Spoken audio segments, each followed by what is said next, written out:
Buenas noches, máster. Buenas noches, compañeros. Nuestro grupo está conformado por Doris Ortega, Sergio Palma, Jessica López, Kelly Lema, Alejandro Estudillo y mi persona. A continuación, voy a dar inicio con la introducción del tema de depresión mayor. Sobre el trastorno de depresión mayor, que es el malestar mental muy frecuente y es el que más afecta al estado funcional de una persona, causando cambios físicos, psicológicos y sociales. La depresión ha tenido una presencia constante a lo largo de la historia de la humanidad. Sin embargo, en las últimas décadas ha tomado fuerza con un incremento notable en todo el mundo, por lo que en el presente eh, eh, explicación vamos a dar a conocer las causas, conceptos, tratamientos de lo que es el problema del trastorno de depresión mayor. Muchas de las personas causan del deterioro de la apariencia en el aspecto personal, dando a notar el tono de voz bajo, apariencia triste, llanto fácil o espontáneo, disminución de la atención, verbalización lenta, sentimiento de culpa, falta de apetito, insomnio, quejas inespecíficas, aunque muchos dejamos pasar por alto estos signos, ya son una gran alerta. Es por ello que nosotros debemos tener mucha confianza con nuestros familiares e igual nuestros familiares dar confianza a la persona que está padeciendo esto para ayudarla a solucionar este problema acudiendo a tomar terapia. Este trastorno es uno de los principales factores de riesgo de suicidio, siendo un índice alto de mortalidad. Debido a su prevalencia, el impacto que toma en la vida diaria y funcionalidad se considera de gran importancia en el área de la salud, por lo cual no debemos dejar pasar por alto, porque lo primordial ahora es la salud mental. A continuación, mi compañera Kelly con el desarrollo del tema de depresión mayor. Bueno, yo voy a hablar sobre el concepto de este trastorno. En muchas ocasiones hemos escuchado decir, tengo depresión, pero fue porque tal vez se sintieron tristes un rato, pero la realidad de este trastorno es mucho más grave, porque no es estar solo tristes y ya. Las personas que tienen depresión tienen un sentimiento de tristeza constante, además que van a llegar a perder el interés por realizar sus actividades diarias, e incluso actividades que disfrutaban. Por ejemplo, si antes les gustaba salir con amigos, leer, cantar o jugar algún deporte, como básquet, fútbol, cada vez lo harán con menor frecuencia, hasta llegar a un punto donde ya no van a querer realizar nada, porque no van a tener ni las energías ni las ganas de hacerlo. La depresión hará que la persona no se pueda concentrar, que tenga alteraciones en el sueño, o sea, que pueda dormir mucho o dormir muy poco.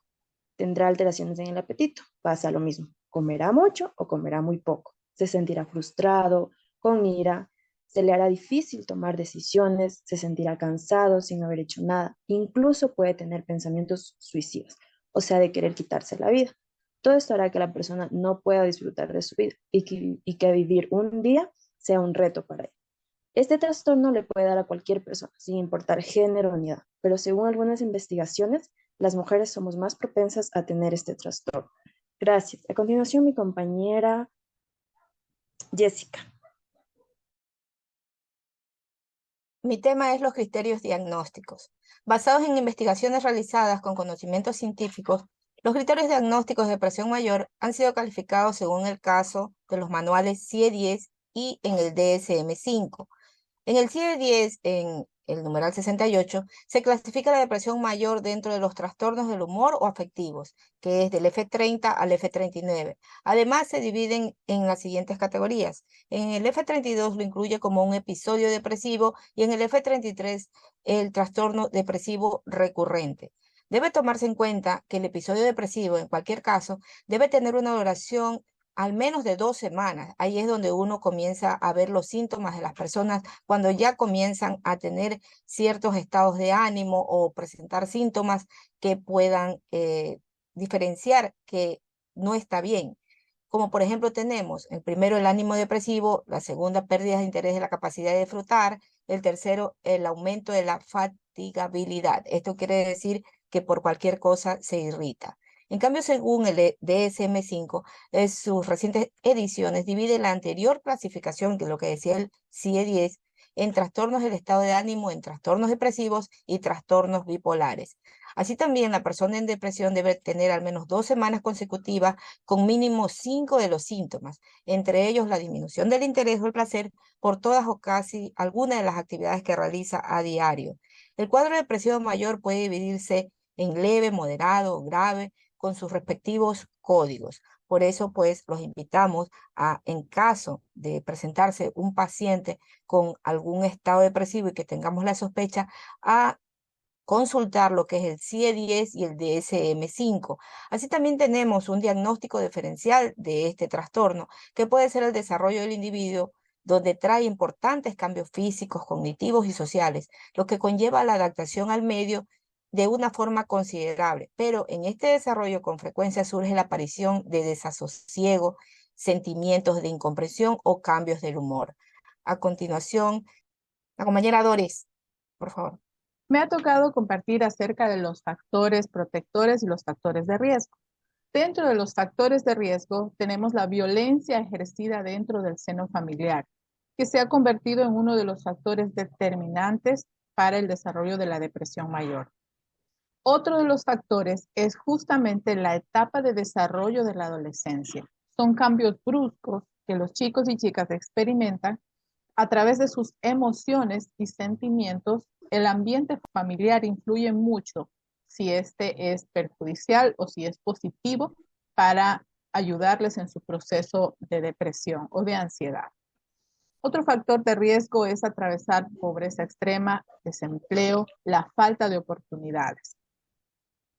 Una enfermedad catastrófica también es un factor de riesgo, porque sin posibilidad de tratamiento o de recuperación haría que, además de que su salud está deteriorada, atenúe mucho más fuerte la depresión mayor.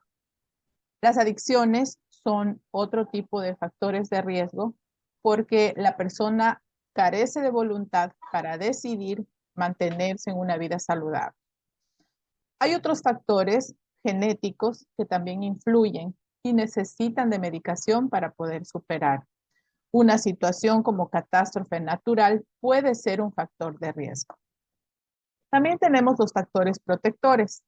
Hay factores específicos a ciertas conductas de riesgo. Por ejemplo, ir en un auto y utilizar el cinturón de seguridad. Protegerse cuando se tiene relaciones sexuales. Estos son factores específicos, pero son importantes para que en un futuro no haya lamentos. El desarrollo de hábitos saludables es un factor protector y para ello se necesita una disciplina.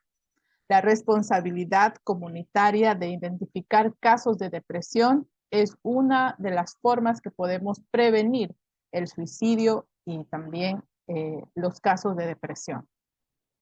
La importancia de una comunicación asertiva y efectiva y afectiva dentro de la familia ayuda a que las personas que están atravesando depresión se sientan acompañadas, escuchadas y por lo tanto disminuirán las ideas de suicidio o ideas de muerte.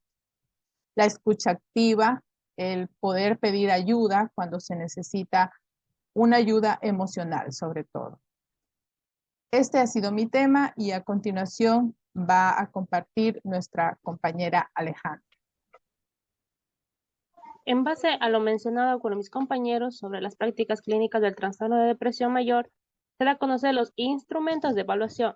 Entre ellos están la escala de Hamilton, enfocada para determinar la ansiedad y depresión, cuyo autor es Hamilton, y es una escala hetero administrada por un personal clínico con sospecha de sintomatología ansiosa. Su medida se hace en términos de la ansiedad y frecuencia, y se aplica a pacientes de 16 años en adelante. Otra escala es la hospitalaria de ansiedad y depresión. Se publicó en el año de 1983 por Simon y Snyder, enfocado en la ansiedad y depresión en el ámbito hospitalario, que detecta estados de depresión y ansiedad en pacientes hospitalarios no psiquiátricos.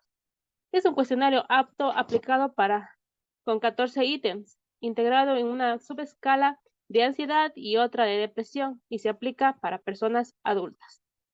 También se encuentra el inventario de depresión de Beck, enfocada por la ansiedad y depresión, cuyo autor es Aaron Beck, en el año de 1963, con la finalidad de verificar la intensidad, su respectiva investigación y obtener resultados confiables.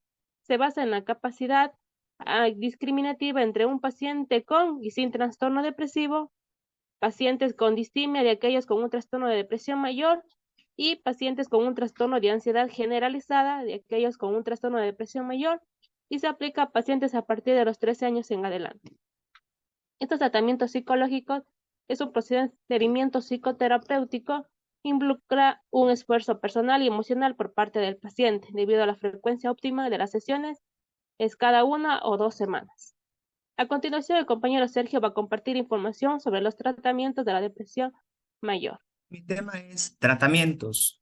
Los tratamientos más eficaces para la mayoría de personas con depresión son la psicoterapia y los medicamentos. La psicoterapia contribuye a entender los principios de la depresión, examinar los componentes que han contribuido a crear aquel malestar, cambiar reacciones y patrones de conducta para prevenir nuevos episodios depresivos. Entre las psicoterapias más utilizadas tenemos la terapia cognitiva, terapia conductual y terapia interpersonal. La duración de la terapia suele ser de unos 6 a 12 meses, con sesiones cada 1 o 2 semanas, aunque es difícil prever la duración total del procedimiento.